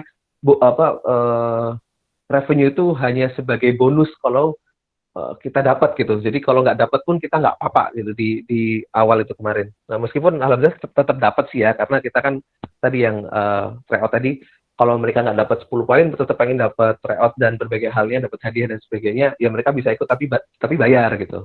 Itu ada ya lumayan lah, paling sekitar ya 5%-an lah yang dari total semuanya yang akhirnya dia bayar gitu. Kecil sih tapi lumayan gitu kan. 5% gitu, jadi bisa didapetin uang dari sana gitu. Jadi bisa jadi memang yang teman-teman lakukan juga bisa jadi kayak gitu, bisa jadi malah di bawah 5% juga bisa kemungkinan terjadi loh, dari awal awareness sampai akhirnya revenue gitu. Nah, makanya perlu dipikirin tuh di mana bottleneck-nya gitu. Kalau di kami sih kemarin memang karena nggak begitu concern untuk dapat revenue, jadi kita nggak begitu masalah soal revenue. Nah, jadi ya sudah, yang penting dapat user acquisition dulu gitu, awareness dulu di awal ya, bikin mereka seneng, akhirnya bergantung gitu kan. Akhirnya mau nggak mau harus bayar. Kayak dilakukan sama Grab sama Gojek sekarang nih, di GrabFood sama GoFood itu kemarin saya banyak dapat curhatan dari para UMKM kayak gitu katanya. Jadi banyak promo itu dimanjakan dengan berbagai hal, terus akhirnya masa promonya berakhir, mau nggak mau jadi mereka harus tetap pakai gitu, dan bayar macam-macam lah, itu ada bayarnya. Mungkin teman-teman yang jualan juga tahu lah ya. Nah itu, tapi kalau nggak bayar juga gimana, nanti takutnya sepi gitu kan. Akhirnya yang mau nggak mau dia harus bayar. Itu strategi yang terlihat agak licik tapi ya sah-sah aja gitu. Kan kalau nggak mau juga nggak apa-apa kan. Customer yang nggak mau pakai GrabFood atau GoFood juga nggak apa-apa. Tapi akhirnya kalau sudah bergantung ya mau nggak mau harus bayar. Kayak gitu sih mungkin Mas Fatur ya. Semoga menjawab ya. Atau ada yang mau didiskusikan? Mas Fatur, kalau ada yang setelah tadi satu pertanyaan lagi, setelah tadi 10.000 sudah menjadi sebuah pencapaian gitu. Sekarang next iterasinya akan apa Mas, objektif barunya nih, misalkan di bulan kedua atau first quarter lah barangkali Mas. Yap, thank you. Kalau yang kuartal berikutnya sih memang kita di kuartal pertamanya kita masih fokus di user acquisition dulu nih. Bahkan sebenarnya janji kita awal ke investor tuh bahkan belum dapat user sebenarnya. Di bulan pertama tuh masih development produk, tapi karena lihat momentum sih kemarin kita. Jadi momentum juga salah satu kunci penting di growth hacking sih. Jadi kita harus pandai melihat momentum. Bahkan di sebuah TEDx ya, tahu TED Talk ya, TED. Ada sebuah researcher yang pernah menyampaikan salah satu kunci startup itu berhasil atau gagal, salah satunya justru malah yang paling utama itu timing gitu, momentum, soal waktu gitu. Jadi saya pikir sih kemarin teman-teman bisa mencapai itu juga karena waktunya tepat gitu. Momentum lagi pandemi semua harus online dan momentum lagi menjelang UTBK gitu. Karena setelah UTBK udah nggak se-hype itu lagi sebenarnya. Itu jadi tantangan buat kita. Jadi nextnya kita yang akan kita lakukan, kita akan nyelesain produk kita, karena produk kita yang dalam bentuk apps belum jadi. Kemarin kita kan baru pakai website doang ya. Ini baru kita akan luncurin pertengahan bulan ini, bentar lagi nih, pekan depan. Nantikan jangan lupa ada Ziva Illusion Idol, jadi promosi saya. Ya itu pokoknya kita fokusnya ke situ, product development sama kuartal pertama ini. Mungkin kuartal kedua baru kita mikirin soal ini ya, revenue. Meskipun sebenarnya di bulan Juli itu kita juga dapat revenue yang lumayan sebenarnya. Karena kita ngevalidasi kelas berbayar yang lumayan mahal sih. Jadi ternyata itu lumayan juga yang daftar gitu. Jadi peningkatan revenue dari bulan Juni ke Juli cukup signifikan gitu naiknya. Nah, tapi lagi-lagi ini masih kita evaluasi terus gitu. Karena bisa jadi ke depan tantangannya beda gitu. Ya mungkin kalau dari saya sih strateginya itu sih untuk planning ke depan. Mas Fatur. Oke, Mas Fatin. Oke, terima kasih Mas Fatur juga pertanyaannya. Ya, selanjutnya ini ada pertanyaan lagi Mas dari Mas Denny. Katanya bagaimana tips dan trik untuk menyatukan visi pribadi orang-orang yang memiliki perbedaan pandangan terhadap visi perusahaan. Nah, ini konteksnya itu satu tim gitu, orang-orang satu tim gitu. Gimana Mas? Siap, menarik. Ini sering terjadi kayaknya ya di tim ya. Saya juga bukan orang yang sudah berhasil banget nih untuk hal-hal begini ini, karena masih terus belajar juga. Menyatukan visi ini susah banget sih. Orang ini paling susah untuk dikontrol ya. Bahkan orang kembar pun belum tentu punya pemikiran yang sama kan. Yang apalagi yang nggak sedarah gitu. Yang kembar aja beda pemikirannya. Jadi susah banget emang untuk menyamakan ini. Tapi tetap bukan hal yang nggak mungkin ya. Maka dari awal menurut saya tuh kita emang harus lebih clear gitu, dan menyeleksi membuat sistem seleksi yang cukup clear gitu. Misalkan kita sudah punya value untuk di perusahaan kita tuh ini. Nah, maka ketika kita nyari orang, ya coba sesuaikan dengan value kita gitu. Jadi kita nyeleksinya lebih pas. Jadi kita nggak repot lagi nih ketika masuk di company kita. Jadi kalau ada yang nggak culture fit ya, nggak sesuai dengan culture kita, lebih baik nggak usah di tempat kita gitu misalkan. Jadi memang kita dari awal kalau bisa lebih clear value corporate-nya apa, terus culture yang dibangun seperti apa, visinya seperti apa, itu lebih mudah gitu untuk mengurangi resiko-resiko di mana di tengah jalan ada orang-orang yang mungkin toxic ya, mengganggu sesuai dengan apa yang ada di company kita gitu. Nah, terus kalau sudah terlanjur masuk gitu, terus gimana nih gitu ya. Nah, makanya mungkin sebagai leader itu kita harus sering menyampaikan visi kita gitu. Harus menguatkan terus, bahkan kalau bisa ditempel di kantor, tempel gitu. Kayak mungkin teman-teman lihat di slide-nya masih ada itu ya. Di belakang ada papan tulis, kelihatan ya? Itu ada tulisan yes for B, no for M ya, kelihatan nggak? Kelihatan Mas. Nah, itu value yang diangkat di company kita nih. Visinya juga ada di situ tuh. Kalau itu agak kena menurut saya itu ada angka juga tuh 10.000 dan sebagainya, itu ada di situ tuh. Jadi teman-teman semua itu selalu ingat gitu, value kita apa gitu kan. Terus kita mau mencapai kemana sih gitu. Jadi semua selalu ingat gitu di situ. Nah, kalau emang ada yang nggak sesuai visi, ya mungkin emang itu perlu evaluasi sih kita. Bisa jadi bukan dianya yang jelek, tapi nggak culture fit aja dengan company kita. Jadi memang kita perlu evaluasi juga. Kayak gitu sih ya. Dan memang pada akhirnya menurut saya sih ada 3 hal yang bikin kita jadi solid di satu tim ya. Selain kesamaan visi, kedua soal kekeluargaan, ketiga soal ada duitnya atau enggak gitu. Kalau di organisasi non-profit mungkin duitnya nggak masuk ya, jadi cuman visi sama kekeluargaan. Jadi minimal ada salah satu di antara itu tuh udah bikin tim kita solid kok sebenarnya. Jadi gampangnya kalau teman-teman datang rapat dulu pas organisasi kan antara teman-teman emang visi dengan organisasinya, atau bisa jadi bukan karena itu tapi lebih karena nyaman aja sama teman-teman di situ gitu, suka aja ketemu sama dia dan sebagainya. Nah, apalagi kalau sudah satu visi nyaman juga gitu, itu lebih solid lagi. Apalagi kalau ada tiga-tiganya, ada duitnya juga gitu. Atau minimal salah satu lah, misalkan karena ada duitnya dia bisa tetap stay, atau nyaman doang juga bisa stay. Maka kuatkan dari 3 hal itu. Kalau bisa tiga-tiganya udah dijamin tuh solid banget lah, visinya sama, keluargaannya ada duit juga di situ, udah itu bisa dijamin solid lah timnya. Mungkin gitu ya, Mas. Siapa tadi lupa? Oke. Mas Denny. Ya. Oke, selanjutnya nih Mas ada pertanyaan lagi nih. Wah, ini alhamdulillah banyak pertanyaan ini Mas ya. Oke, selanjutnya dari Mas Bima, Bima Anggoro. Apakah semua bisnis bisa menerapkan growth hacking? Apakah ada cara yang untuk melakukan growth hacking dengan biaya seminimal mungkin? Yap. Ya bisa, karena growth hacking justru itu kuncinya gimana biar biayanya seminimal mungkin. Ya, jadi kalau biayanya nggak seminimal mungkin malah jadi nggak growth hacking. Ya, cuma jadi marketing biasa aja. Jadi harus ditekan gitu resource-nya. Semua bisnis bisa kok, semua bisnis bisa gitu, bisa banget. Cuman memang istilah growth hacking ini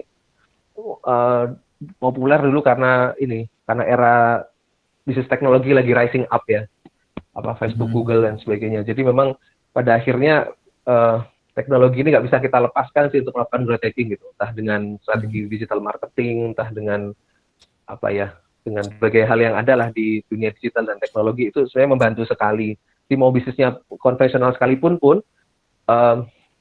kayaknya tetap perlu teknologi untuk mengaccelerate gitu, biar growth hacking-nya terlaksana.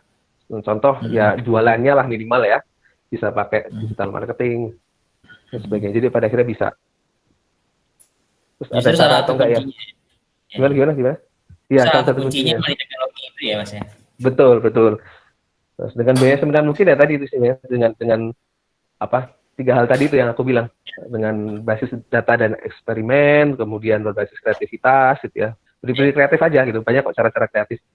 Terus yang ketiga tadi dengan ini otomasi ya, dengan teknologinya. Nah, peran teknologinya di situ, enablernya di situ.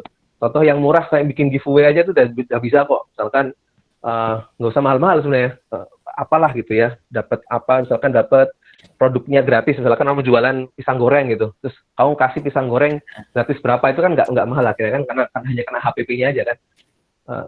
Jual gratis pisang goreng berapa buat orang-orang yang ngajak temennya misalkan, atau buat 10 pembeli 10 yang beli 10 hari ini dapat apa gitu. Terus ya gitu-gitu kan, itu bisa dilakukan sebenarnya. Kreatif aja sih. Nah itu bener-bener. Kalau tadi memang yang beberapa poin yang memang aku highlight adalah Widya Edu ini ngerinya gitu ya. Itu memang di mereka ini proses identify dari customer needs-nya itu bagus, kemudian lihat peluangnya juga ini ya cakep gitu. Nah terus kreativitasnya juga tinggi. Nah ini sih yang menurut saya Widya Edu ini punya gitu, dan menarik Mas, nanti mungkin bisa sharing juga kira-kira apa sih proses berpikir itu seperti apa gitu ya, dari sehingga bisa kreatif seperti itu gitu. Nah itu kira-kira gimana sih Mas proses berpikirnya gitu, bisa dari identify, kemudian lihat peluang yang jelas, itu kan sebenarnya semua bisa gitu ya, tapi nggak semuanya mungkin tepat sasaran, kemudian tepat masalah dan seterusnya. Betul.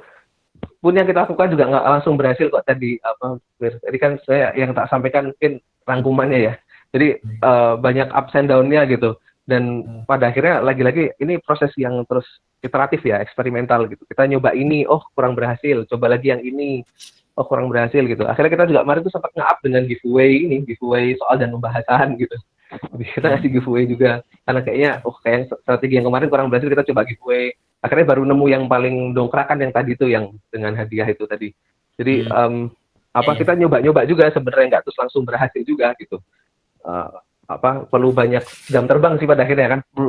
Bisa juga dengan cara melihat strategi growth hacking yang lain gitu ya. Melihat startup ini melakukan ini nih gitu.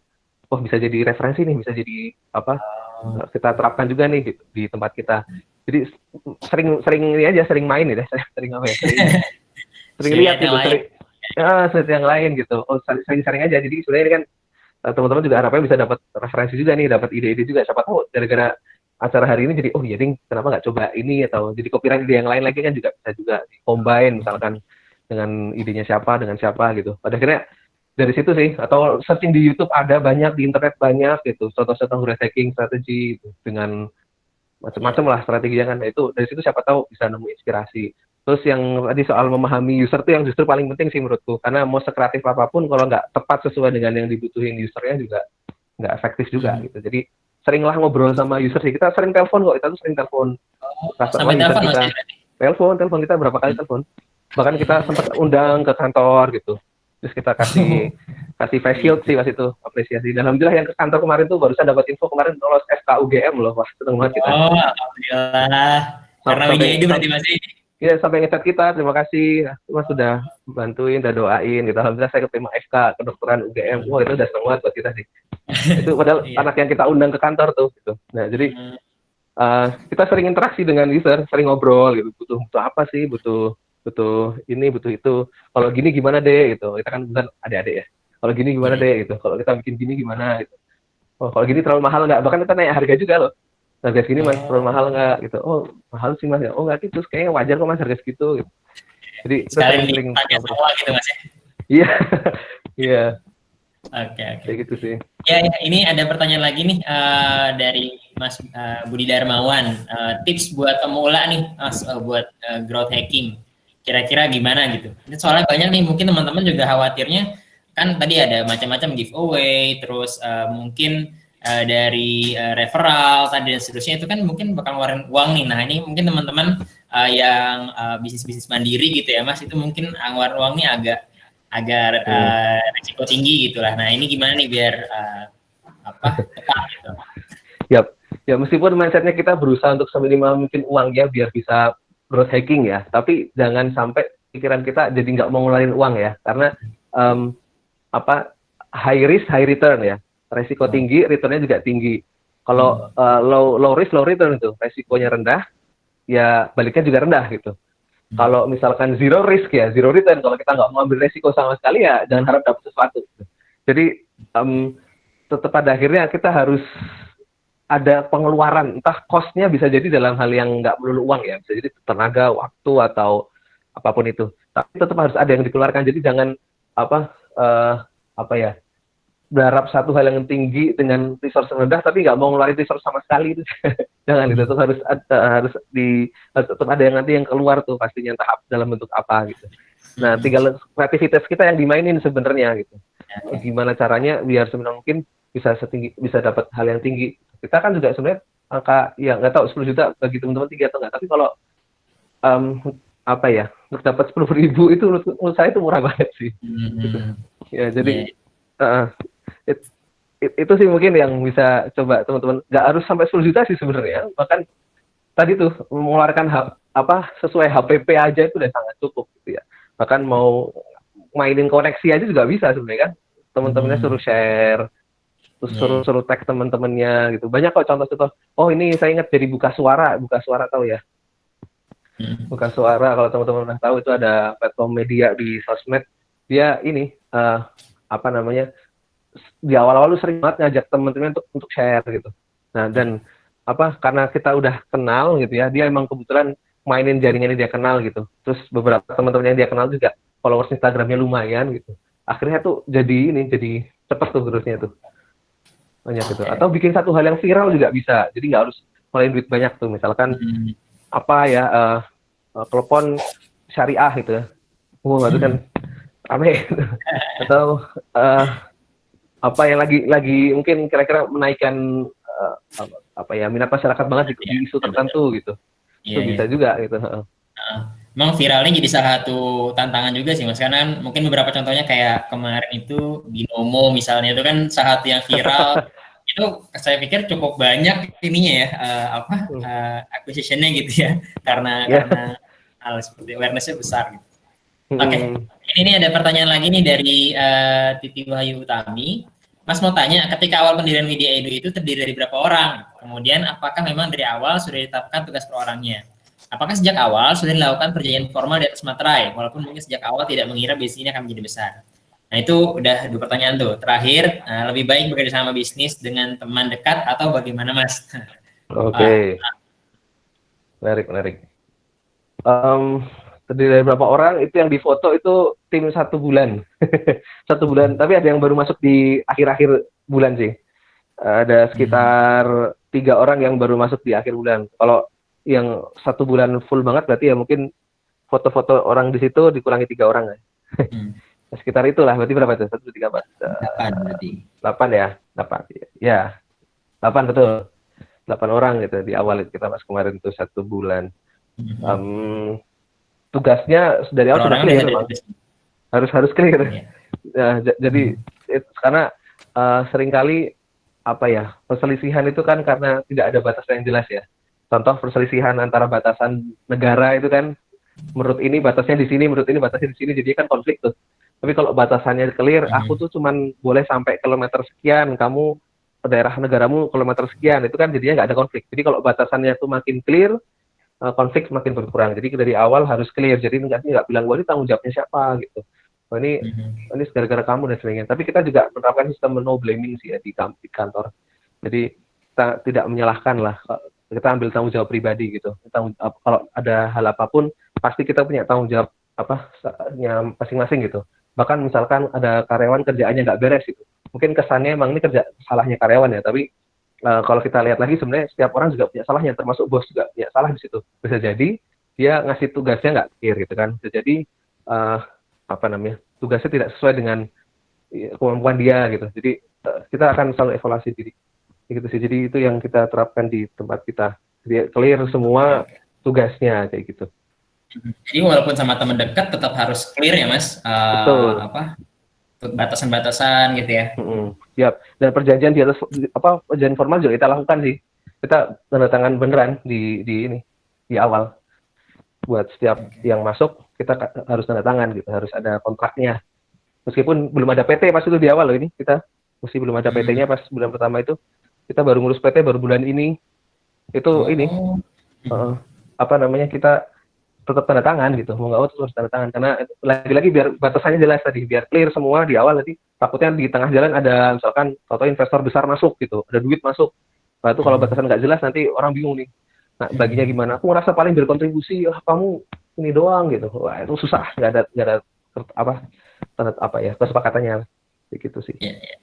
Terus kalau sama teman dekat atau bagaimana tergantung sih. Yang penting sesuai aja dengan kebutuhan tim dan visi bisnisnya kalian gitu. Kalau memang yang pas adalah bukan teman dekat ya nggak apa-apa gitu, nggak harus dipaksakan teman dekat. Jadi nggak begitu masalah sih teman dekat atau enggak. Tapi yang perlu teman-teman ingat hal yang berada duitnya tuh rawan jadi masalah biasanya. Bahkan bisa jadi teman yang sangat dekat tuh bisa berantem cuman gara-gara masalah duit gitu. Saya punya kan teman dulu dia dekat banget gitu ya. Tapi kemudian karena ada masalah bisnis, terus mereka sampai sekarang udah nggak temenan lagi, udah musuhan banget gitu. Cuman gara-gara duit doang nih. Bahkan ada teman saya itu yang bisnis bareng kakaknya, terus dia merasakan berbagai konflik gitu ya dengan ininya, malah dia bilang kayaknya bisnis dengan orang terdekat atau keluarga itu malah resikonya makin tinggi, dia bilang gitu. Jadi pada akhirnya mau siapapun itu kontraknya jelas gitu aja. Iya benar. Mau itu jelas gitu. Keluarga harus jelas gitu ya Mas. Iya, mau itu teman, mau saudara itu harus jelas. Jadi mau teman baik, mau teman dekat atau enggak, pada akhirnya semua harus jelas gitu. Dan itu nggak jadi masalah kok. Kayak gitu. Iya. Oke, semoga menjawab Mbak Titi. Nah ini sebelum saya lanjutkan ini ada 2 pertanyaan lagi Mas. Tapi susah lanjutkan. Buat teman-teman sekalian yang merasa webinar ini bermanfaat dan teman-teman dapat banyak ilmu di sini, boleh nih teman-teman foto atau video nggak apa-apa, nanti di-share di story teman-teman, nanti bisa tag Instagramnya Ketik UGM, nanti akan kita repost. Jadi dan teman-teman juga boleh nih sarankan ke yang lain untuk ikut webinar ini kayak gitu. Oke, lanjut ya. Ini pertanyaan selanjutnya, ini dua pertanyaan terakhir mungkin Mas ya.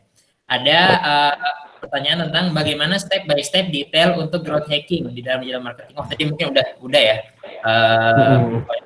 Mungkin di skip aja.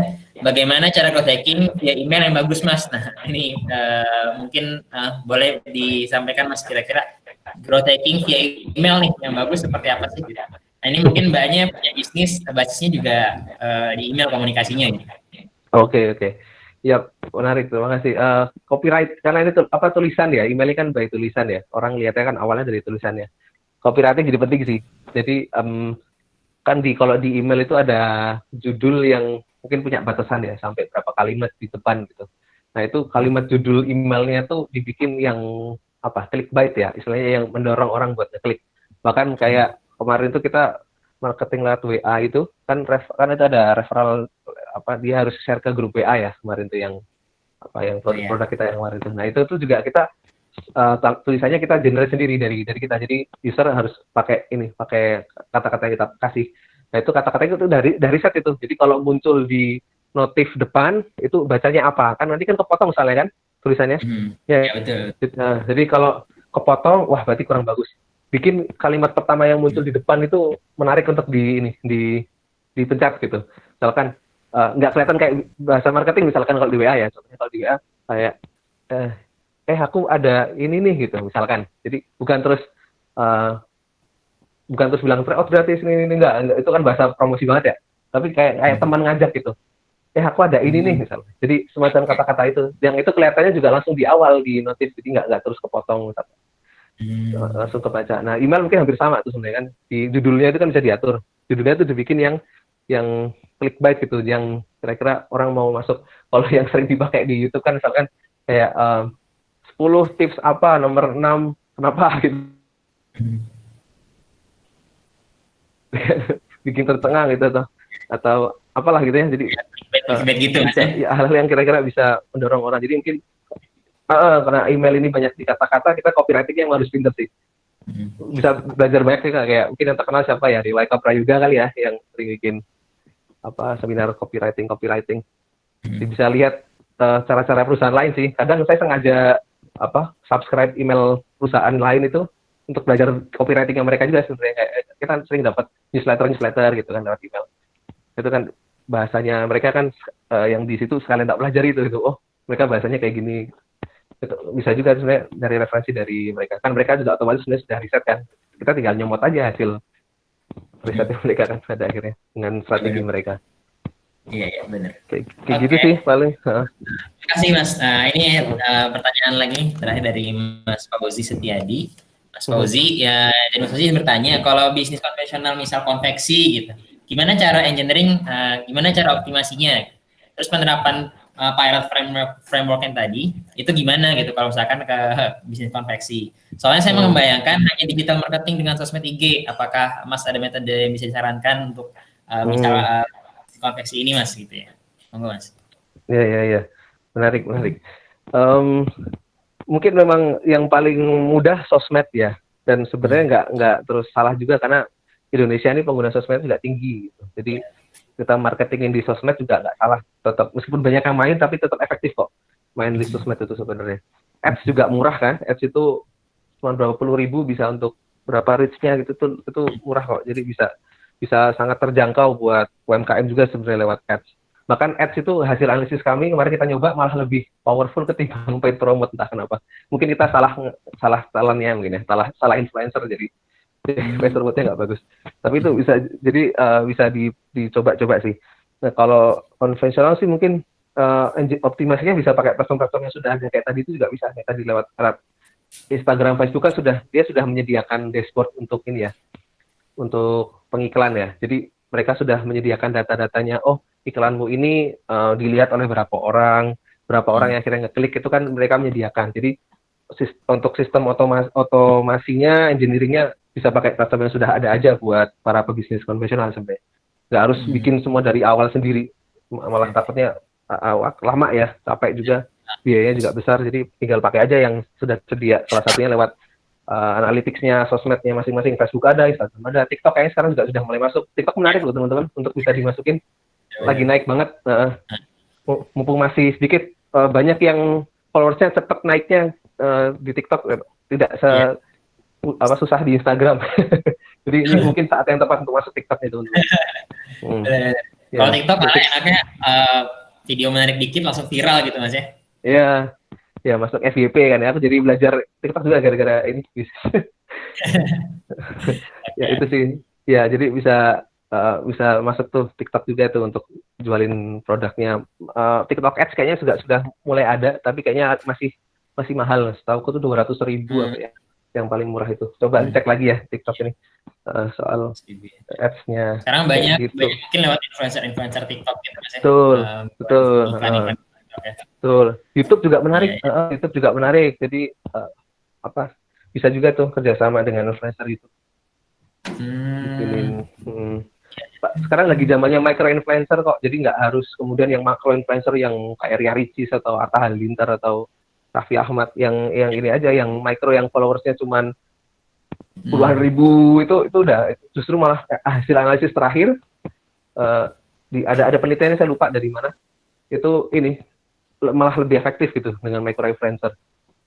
Jadi mungkin bisa jadi masuk juga lihat micro influencer itu sih. Ini kayak ya, beberapa alumni teknik kayaknya ada itu yang petas itu kan kayak macro influencer.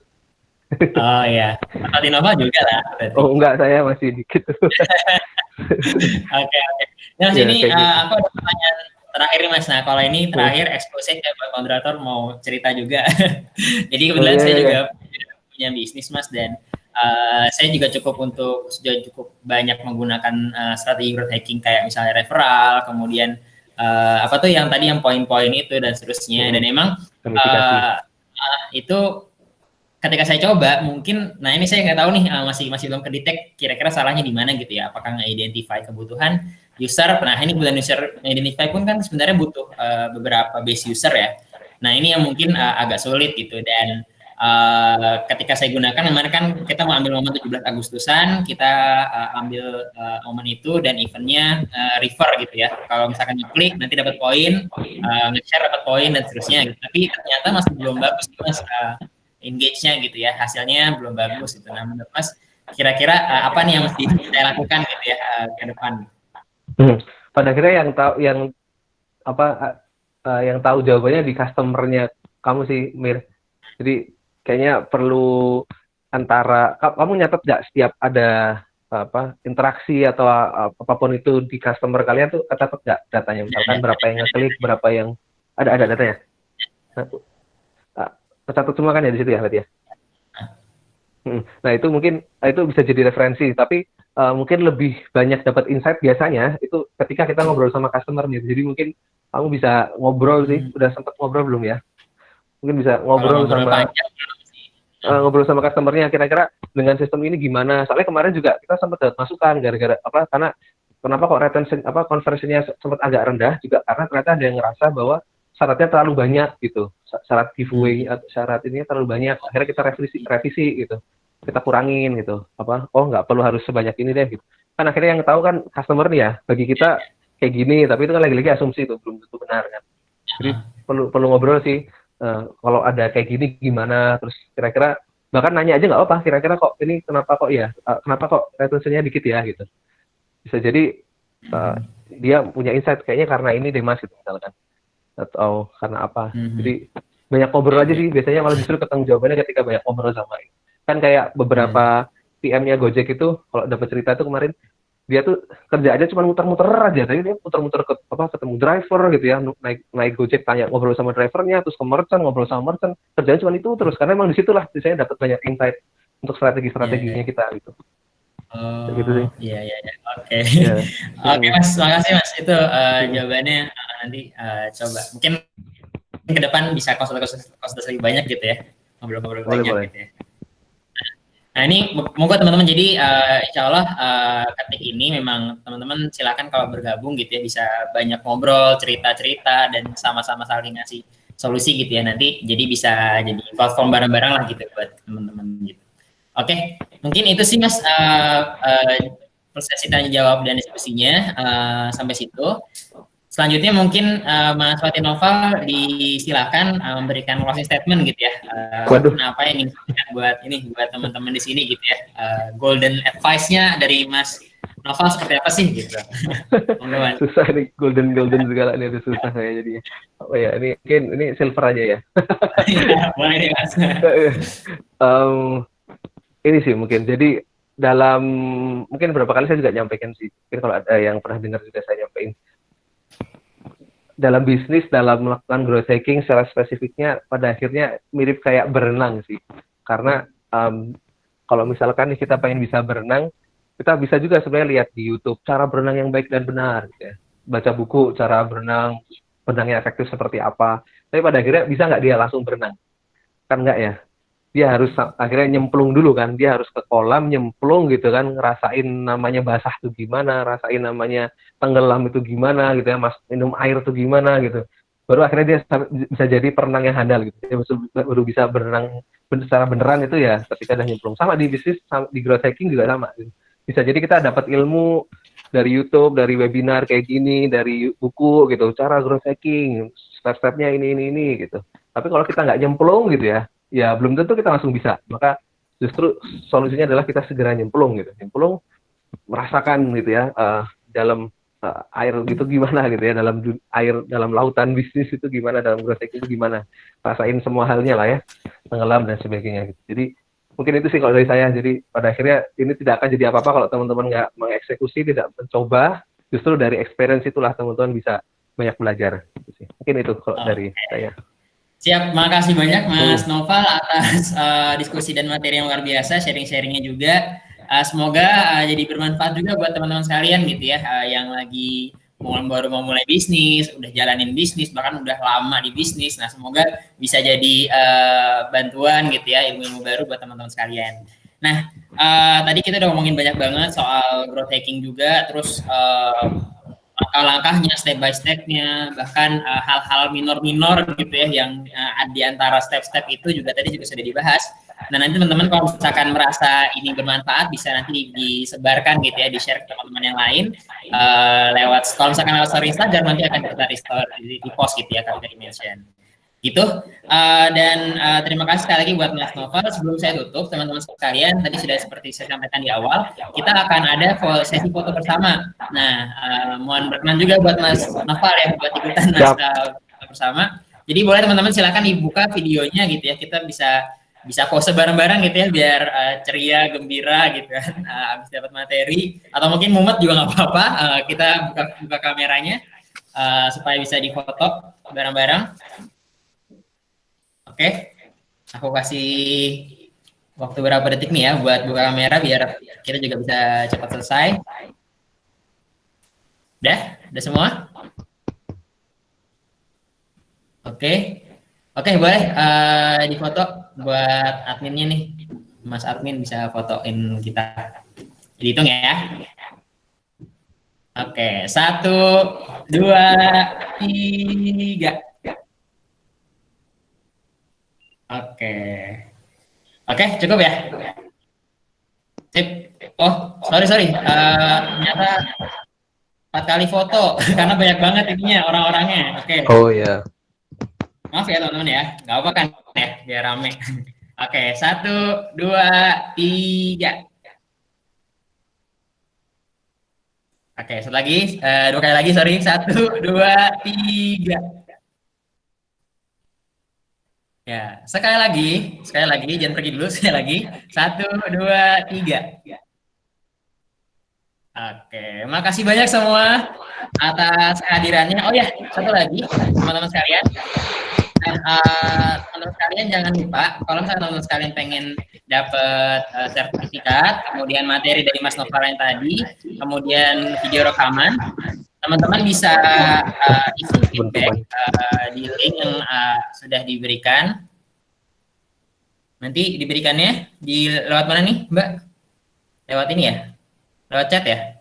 Oke, nanti mohon diisi linknya, link feedbacknya untuk nanti dapatkan sertifikat, materi, dan video. Nanti diisi sampai habis ya, teman-teman sekalian. Ini penting banget supaya ke depan webinar-webinar series episode-episode lainnya yang gratis ini, teman-teman bisa lebih sesuai lah dengan apa yang diinginkan sama teman-teman sekalian.